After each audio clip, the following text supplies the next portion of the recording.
Nous allons écouter un éditeur juridique, Quelle politique interne, par Euphrate Cantouche, qui est directeur des produits numériques chez Lamy Liaison, qui a été racheté assez récemment par le Karnov Group, qui est un groupe de publication juridique nordique. Oui. Bonjour, tout d'abord je voudrais remercier Juriconnexion de m'avoir invité à cette journée consacrée à la conservation des accès des données juridiques. Donc en tant que directeur des produits digitaux au sein de Lamy Liaison, je n'ai pas du tout la prétention de représenter l'ensemble des confrères éditeurs. Néanmoins, j'espère juste qu'à travers ce que je vais vous présenter aujourd'hui, vous donner un aperçu des politiques que nous pratiquons au sein de Lamy Liaison, de sauvegarde, et notamment par rapport au numérique, et justement des questions que ça soulève. Pour commencer, diapo suivante. Voilà.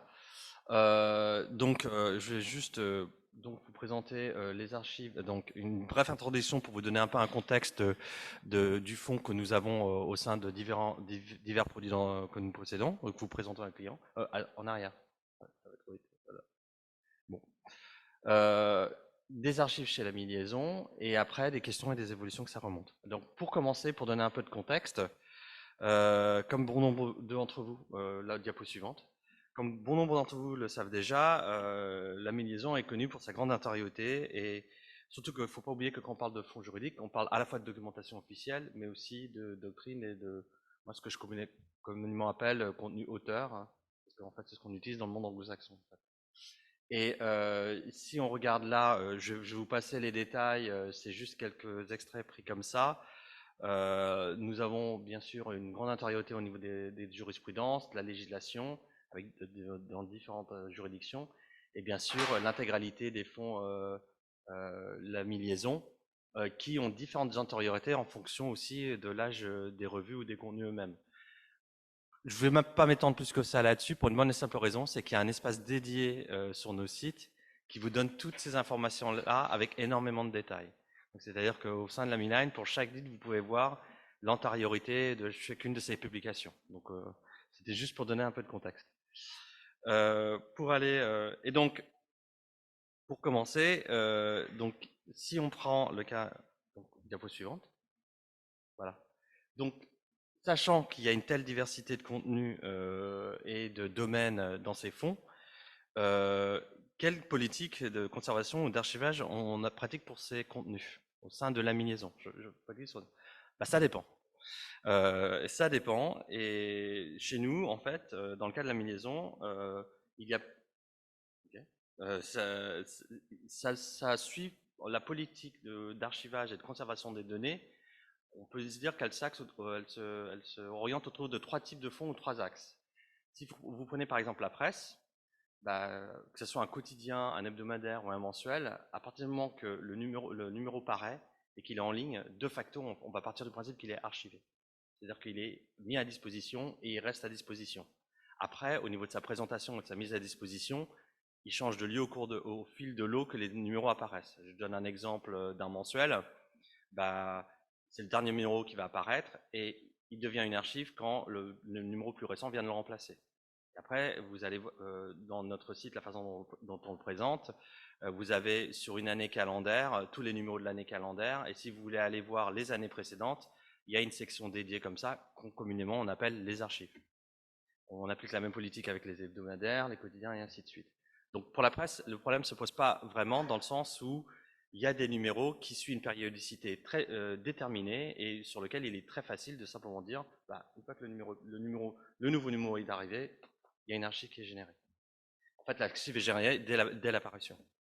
Si on prend le deuxième cas des refontes ou ce qu'on appelle nous les refontes annuelles ou parfois les millésimés, c'est des contenus qui, au fil de l'eau, au cours de l'année, subissent une actualisation en ligne au fil de l'actualité. En général, cette actualité varie, mais on peut dire que c'est en moyenne sur une période de 20 à 30 jours. Après, c'est une actualité très forte, comme on a connu notamment pendant la période du Covid. Là, la fréquence risque d'être plus importante. Quoi qu'il en soit, une fois par an, il y a une photographie qui est prise de cet ouvrage ou de ce contenu, et ce contenu est archivé. Et après, le nouveau numéro démarre avec les nouvelles actualisations. Donc, de ce point de vue-là, ce n'est pas aussi automatique qu'on puisse constater pour la presse, qui a une périodicité plus fréquente, Mais en fait, on acte à un moment donné le fait de dire on va prendre une photographie, on l'archive, comme ça permet de garder une antériorité et de pouvoir aussi comparer au fil des années l'évolution. Et après, nous avons le troisième cas. Donc là, après chaque fois, je mets l'antériorité. Et après, nous avons le troisième cas des feuillets mobiles. Vous êtes tous familiers avec les feuillets mobiles. Le gros classeur, on reçoit les feuillets, c'est du annule et remplace. Et donc, de ce fait, au niveau de le traitement de cette information-là au niveau digital, on a reproduit, pour l'instant en tout cas, la même logique. C'est-à-dire quoi? C'est que vu qu'avec un feuillet mobile dans le monde physique, on fait du annule et remplace, de la même manière, quand on est en ligne, on fait du annule et remplace. Le feuillet mobile, on va dire numérique, c'est un objet beaucoup plus vivant qui n'est pas sujet à l'archivage. Néanmoins, c'est là où la deuxième phrase, en fait, j'aurais dû la formuler autrement, nous produisons quand même des archives de feuillets mobiles quand il s'agit de grosses refontes ou quand les titres sont arrêtés. C'est-à-dire quoi? Si un titre, et d'ailleurs c'est le cas de figure pour les trois, si un titre est arrêté, et donc même n'est plus commercialisé, n'est plus vendu, on garde les dernières éditions et on l'archive. Et il est toujours accessible pour nos clients et nos abonnés. C'est pour ça que vous avez des titres qui n'existent plus depuis bien des années, mais qui sont toujours accessibles via la Line. Là, je me base, l'exemple que je vous illustre là, c'est ce qui se passe sur la Line, parce que la Line est vraiment l'exemple de type le plus étendu, le plus complet en termes de ce que la liaison propose. Après, dans d'autres sites tels que Liaison Sociale, Prix Online ou Actualité du droit, les logiques sont différentes, les publics sont différents, donc on ne va pas forcément présenter les archives, ou il n'y aura pas forcément les archives en fonction de ces sites-là. Mais pour dire que, voilà, dans les feuillets mobiles, justement, on y a, dès qu'il y a des refontes importantes, etc., on prend le soin quand même de se dire, bon, ça mérite quand même d'être mis de côté et de pouvoir permettre aux gens de consulter. Et c'est justement là où ça pose plusieurs questions, parce que en fait, jusqu'à maintenant, avec la digitalisation, et je pense que là, je peux, à part pour des éditeurs purement numériques, mais pour la plupart des éditeurs juridiques qui ont à un moment donné ont un historique dans le papier, je pense que sans trop mouiller, on a tous suivi cette logique-là en fait. C'était une logique de migration où on avait du papier, c'est devenu des fiches, microfiches à un moment donné, mais c'était rien que de plus, moins que des scans du papier. On les a mis sur CD-ROM et à un moment donné, on a mis tout ça en ligne. Mais au niveau de la logique de production, la logique de mise à jour, la logique d'archivage, pendant très longtemps, on est resté dans une logique, on va dire, papier, monde physique.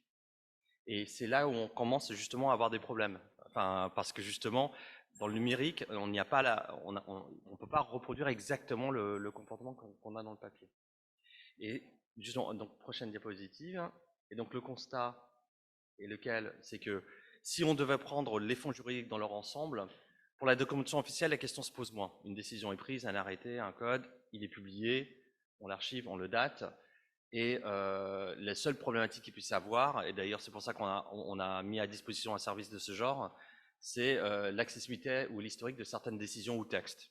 Il y a des textes que personne n'a accès ou qu'on a beaucoup de mal à fournir. Nous, il y a quelques années, au niveau de la liaison, on a mis à disposition pour nos clients un service de jurisprudence à la demande, pour justement des clients qui avaient plus de mal à trouver certaines décisions de justice qui n'étaient accessibles nulle part, et de pouvoir les retrouver. L'open data résout une partie de ce problème-là, avec la mise à disposition des décisions de justice notamment, mais c'est surtout de la jurisprudence. Et aussi, l'antériorité, elle a ses limites aussi. Dans le cas de la Cour de cassation, on a beaucoup d'historique, mais ça reste quand même une sélection. Il n'y a pas l'intégralité de l'antériorité qui est proposée. Voilà. Et donc, là où se pose vraiment, je dirais pas la problématique où il faut vraiment se poser des questions, c'est justement sur tout ce qui est, on va dire, contenu éditoriaux, doctrine et presse. Et donc, historiquement, la liaison était un éditeur juridique papier, on ne peut pas le renier, ça, enfin, ça fait partie de notre histoire. Et la politique d'archivage qui a été mise en place, bah, justement, elle est vraiment une politique d'archivage influencée par l'héritage et le mode de fonctionnement du papier. Et pour vous donner un exemple, justement, on a eu le cas récent, pour illustrer mon propos. Pendant les crises du Covid, plusieurs de nos titres ont fait l'objet de mises à jour très très fréquentes du fait que les textes de loi sortaient énormément fréquemment. Moi, je parle à partir de mars 2020. Hein. Enfin, toutes les semaines, il y avait des choses. Et donc nos rédacteurs et nos experts régulièrement mettaient à jour sur le site le contenu et bien sûr les décisions et les textes qui sortaient. Mais au moment de faire la refonte annuelle à la fin de l'année, certains de ces textes qui étaient sortis en début d'année n'étaient plus pertinents ou n'avaient pris effet que pendant la période du Covid. Donc on s'est retrouvé confronté au problème, c'est que pour la refonte annuelle à la fois papier et digital, on va dire l'archive digitale, qu'est-ce qu'on fait? Est-ce qu'on les prend en compte, parce que c'est quand même des textes à valeur, ou est-ce qu'on les ignore complètement et en fait on fait une refonte annuelle en disant bah voilà, on reproduit exactement la même chose au papier et en ligne. En fait on a coupé la poire en deux. Ce qu'on a fait, c'est que pour le papier, vu qu'on est dans le droit, on prend une logique de droit positif, on a enlevé les textes qui n'étaient plus pertinents et quoi qu'il y ait. Mais pour la version en ligne, dans l'archive en ligne, on les a laissés pour permettre à des gens, vu que c'était une archive, de pouvoir avoir le contexte, même si ce sont peut-être des analyses ou des commentaires sur des textes qui ne sont plus valables. Et donc l'archive, elle existe en ligne, mais elle n'existe pas au format papier. Voilà.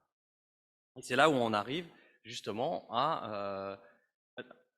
bon, tant pis. Bah, je peux continuer comme ça. Et donc c'est là où on arrive à une situation, en fait, le digital est plus riche que le support papier. Et si on était resté sur une logique papier, une partie du contenu ne serait plus mis à disposition du fait de ces mises à jour perpétuelles. Donc, en creux, du coup, se pose la question de la pertinence de continuer à archiver des contenus correspondant à la version papier. Est-ce qu'on ne devrait pas plutôt vraiment se focaliser sur une actualisation et une logique d'archivage numérique, d'accord, et qu'après, en fonction de certains titres, si les gens sont quand même toujours attachés à papier, de faire des choix beaucoup plus tranchés, et donc de continuer à faire ces archivages. Et donc ça apporte à plusieurs constats. Donc ces questions qui sont amenées, on propose plusieurs solutions par rapport à ces questions. Et donc, quelle politique on doit appliquer justement par rapport à l'archivage? Devons-nous archiver des versions digitales et si oui, selon quelle temporalité? Je pense notamment par rapport au cas pas tant pour les deux premiers cas que je vous ai décrits tout à l'heure, mais plutôt dans le cas des feuillets mobiles. C'est à partir de quel moment est-ce qu'on décide d'archiver ou de générer une archive virtuelle tous les 6 mois, tous les ans, tous les 18 mois, sachant qu'en fait, en fonction des domaines du droit, ce n'est peut-être pas nécessaire d'avoir des fréquences très élevées. Dans certains domaines, l'actualisation n'est pas si importante ou elle n'est pas si fréquente, ce qui fait que peut-être tous les 2 ans, de faire une photographie vigile serait suffisant. Après, pour d'autres sujets, pour ne nommer qu'un, le droit social, là, peut-être ce serait peut-être plus justifié d'avoir une espèce de photographie temporaire plus fréquente. Comment on assure la pérennité de ces archives? C'est-à-dire que vous l'avez évoqué plusieurs fois dans cette journée, les systèmes d'informatique changent. Jean l'a même dit lui-même, quand on regarde la chronologie de ce qu'est les archives au niveau de l'écrit, là, ces 20 dernières années, il y a beaucoup plus d'évolution que sur plusieurs siècles, en termes de format, de données. Le PDF ne date que de 1993. Le format PDF ne date que de 1993. On a tendance à oublier ça. Et donc, là, il n'y a même pas 15 ans, on parlait de CD-ROM. Après, on est passé au DVD. Le DVD, ça ne durait même pas 2 ans, enfin 2-3 ans. Et après, on est passé à autre chose. Et on ne sait pas du tout, justement, effectivement, dans quel format de demain va être sauvegardé ces contenus.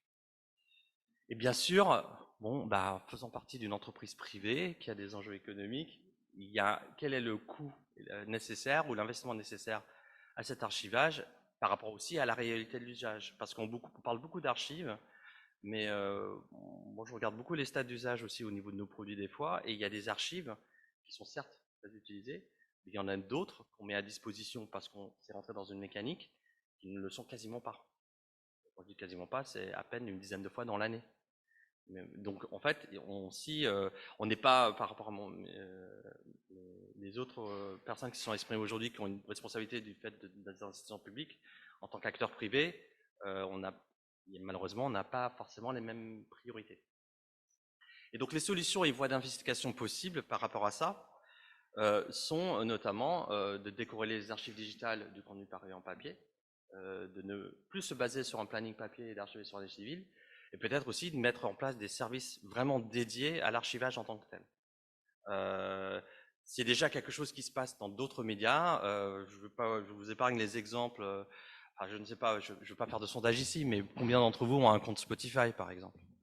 Et combien de personnes continuent à acheter des CD ou des vinyles ou enfin un format voilà. Mais bon, voilà, le principe d'abonnement et de la dématérialisation, où en fait, dans tous les milieux, on a tous un Drive ou un Dropbox ou voilà. Pour les fiches de paye, par exemple, il y a beaucoup de Digipost. La dématérialisation des fiches de paye aussi. Donc en fait, ça fait vraiment partie de notre quotidien et aussi dans notre domaine aussi. Et donc en fait, c'est vrai que pour nous, c'est vraiment ces questions que se posent actuellement au niveau de la mini-liaison. Et c'est vrai que je pense que là, c'est juste des choix que nous devons faire en interne, qu'on devra faire aussi en interrogeant nos utilisateurs par rapport à les vrais besoins, les besoins qu'ils perçoivent. Et d'autant plus qu'avec le modèle économique de l'abonnement, effectivement, il y a une problématique du fait que j'ai entendu la phrase peut-être 3 fois aujourd'hui, et en fait, je l'avais même écrite moi-même. À partir du moment qu'on n'est plus abonné, on n'a plus accès. Et comment justement on essaye de vraiment résoudre ça ou de cette frustration-là, parce que il y a peut-être des avenues qu'on peut faire, effectivement, peut-être pas en actant seul, mais aussi en collaborant avec d'autres acteurs publics pour pouvoir permettre cela. Je vous remercie de vos interventions. Je suis désolé, je suis allé très très vite parce que je sais j'ai un peu une contrainte d'emploi du temps, mais voilà.